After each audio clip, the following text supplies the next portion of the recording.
What's up, y'all? It's Kamario Palmer, LLC, and I'm back to help you break down your case. And this episode right here is a special episode because I will be telling you the story of how I got indicted by the feds. Then I did my time, and right before I was about to be released, I found a section of the USC that helped me vacate my sentence and prove my innocence. And with that being said, everybody, I used to be a knucklehead and I did stuff that I wasn't supposed to be doing. With that being said, it led me to going to the detention center with multiple charges. I went to the detention center with all types of charges. And when I went there, I was in county jail and I went through a metamorphosis. If you don't know what a metamorphosis is, I'm gonna change the term, and I'm gonna tell you that I went through a transformation.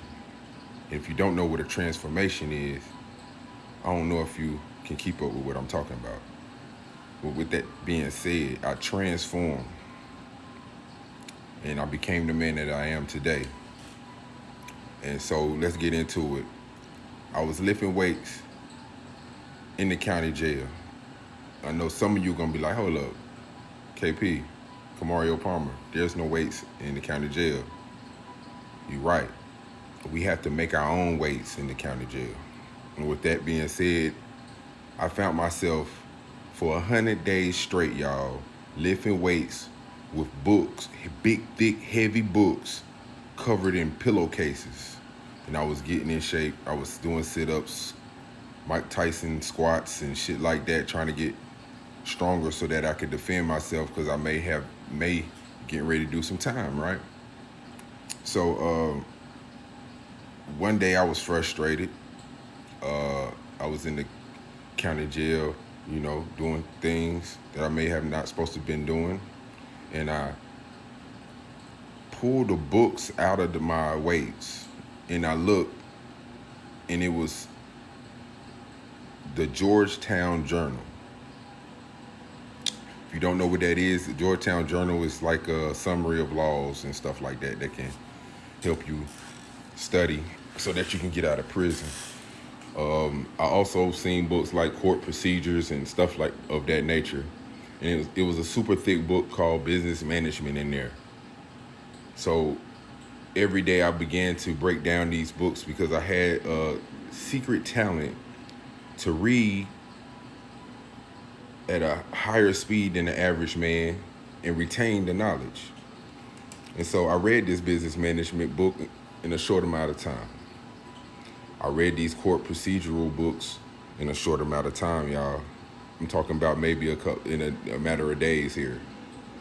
And when I read the books, I found a way out of my charges. So let me tell you what charges they was. The first charge was armed robbery with a dangerous weapon. The second charge was second-degree kidnapping. The third charge was first-degree burglary. The fourth charge was probation violation. And the fifth charge was possession of a firearm by a felon or something like that. All right, with that all being said, y'all have to take that in. That's a lot of time that I was facing. I was facing at least 5 to 7 years, y'all, in the state of North Carolina. But this is where it gets realer. As I'm going through my court case, I read in the book that I have to be brought back to court every 21 days because it has to be a fair amount of time that I be seen to be proven guilty or not.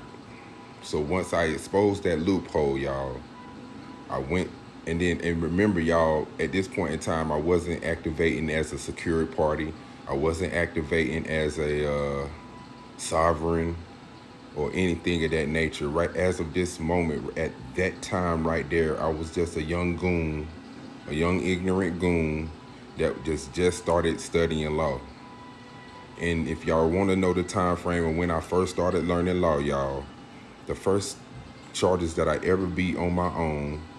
But I did have a lawyer, y'all, but I had to puppeteer this situation. I'm gonna tell y'all how to do that. But what I had to do, y'all, was beat that charge, right? So the first charge I ever beat was in 2008, and it was around the time of the beginning of the year. It was like I got caught in January 22nd, 2008. So by April or May, y'all, I was headed to prison. So let me get back into it. So as soon as I found the loophole to get me out of the robbery with a dangerous weapon, the second-degree burglary, and second degree kidnapping, first-degree burglary, and a robbery with a dangerous weapon. The more damaging charges right there, I beat those. I beat those with a technicality. What I did was I went to my public defender, and I told him that I wanted to motion the court to dismiss on grounds of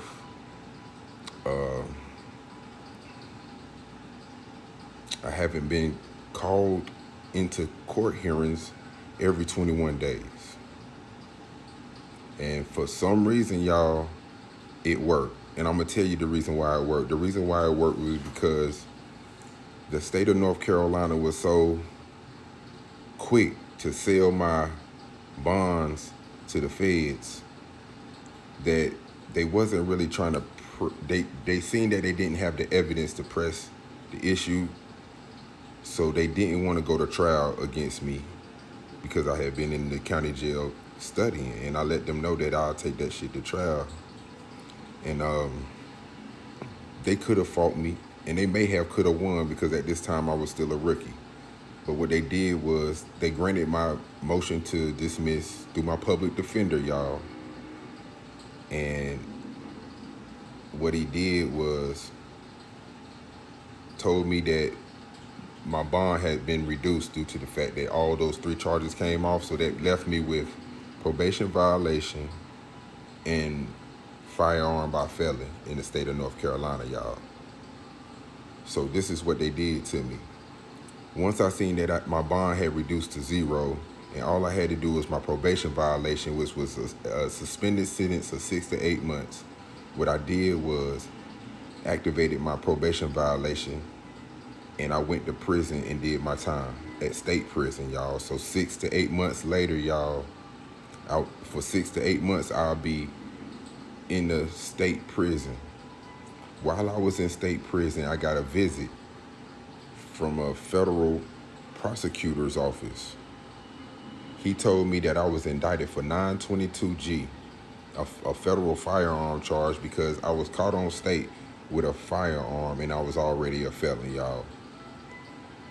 And I'm gonna also tell you about what Project Safe is in North Carolina too, and how I had to battle that contract and cut strings and ties with that. But that's a different video. But let me get back to it before I have to wrap this up. Long story short, y'all, I got sent to prison. I got sent to federal prison for 64 months for a 922G. That means I got 5 years as a person on the low end. Like, I didn't have a real bad record, so I was on the low end of the spectrum, and I ended up getting 5 years. And I hope y'all know that most federal gun charges start you off between 0 to 10 years, and I got the middle of the sentencing guidelines. So what I did, y'all, is first thing I did was I fought my case. I lost. Next thing I did was appeal my case. I lost. I appealed my case again. I lost. And then one day in 2011, a court case came up, and I ran and put in a section 28. Title 28, section 2255 Habeaus Corpus. Once I filled that motion out, I sent it in to the clerk of court of the district that the feds punished me in. And next thing you know, y'all, they started sending me letters to prison, letting them know that they were rescreening my case, reviewing my case, and if they found me innocent, they would let me go. And that's how I beat my federal case and I'm gonna post my paperwork.